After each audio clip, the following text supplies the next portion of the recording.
ମିଶ୍ରଣର ସୁନ୍ଦର tricks ବତେଇବି। ଯଦି ଆମର continuous ପରସ୍ପର 10ଟି ସଂଖ୍ୟା ଅଛି ତାକୁ ଆମେ ମିଶ୍ରଣ ଫଳ କିନ୍ତୁ ଗୋଟେ ସେକେଣ୍ଡରେ ବାହାର କରିବା। ଦେଖ ଗୋଟେ ଉଦାହରଣ ଦେଖ ପିଲେ।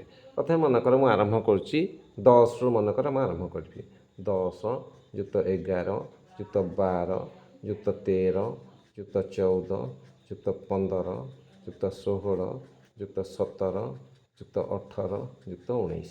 10ଟା ସଂଖ୍ୟା ହେଇଗଲା। 10ଟା ସଂଖ୍ୟାର ମିଶ୍ରଣ ଫଳ ଆମେ ଗୋଟେ ସେକେଣ୍ଡରେ କେମିତି ବାହାର କରିବା ଦେଖ ପିଲେ।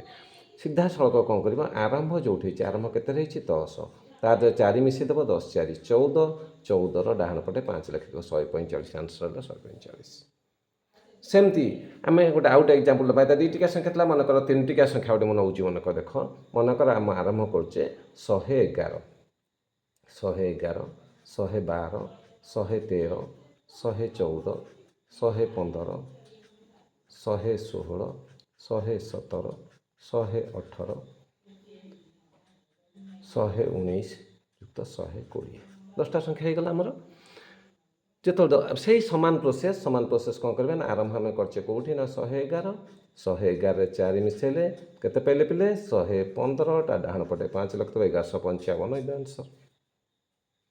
ସେମିତି ଆମ ପାଖରେ ଯଦି ଯେକୌଣସି ସଂଖ୍ୟା ଥିବ, ଯଦି କଣ୍ଟିନ୍ୟୁଅସ୍ 10ଟା ସଂଖ୍ୟା ଅଛି ତାହେଲେ ଆମେ ସିଧାସଳଖ ଆରମ୍ଭ ସଂଖ୍ୟା ଯାହା ଥିବ ତା ଦେହରେ ଆମେ 4 ମିଶାଇବା, ତା ଡାହାଣ ପଟେ 5 ଲେଖିବା। ଏଇଟା ହେଉଛି ଆମର ପ୍ରୋସେସ୍। ତାହେଲେ ବର୍ତ୍ତମାନ ଆଉ ଗୋଟେ ପ୍ରୋସେସ୍ ଦେଖ।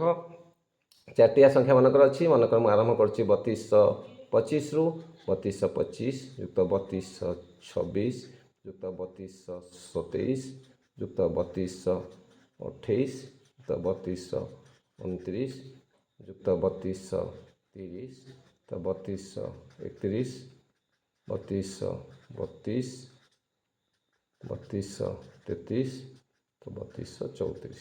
10ଟା ସଂଖ୍ୟା ହେଲା।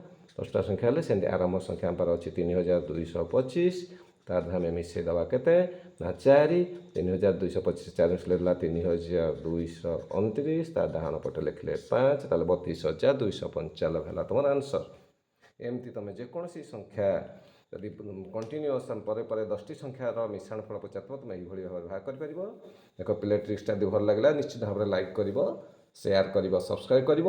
ପୁଣି ଆଉ ଗୋଟେ ନୂଆ ଟ୍ରିକ୍ ସହିତ ପୁଣି ଆର ଅଧ୍ୟାୟରେ ତୁମ ସହିତ ଦେଖା ହେବ। ସେତେବେଳେ ପର୍ଯ୍ୟନ୍ତ ସମସ୍ତଙ୍କୁ ଧନ୍ୟବାଦ। Thank you to all.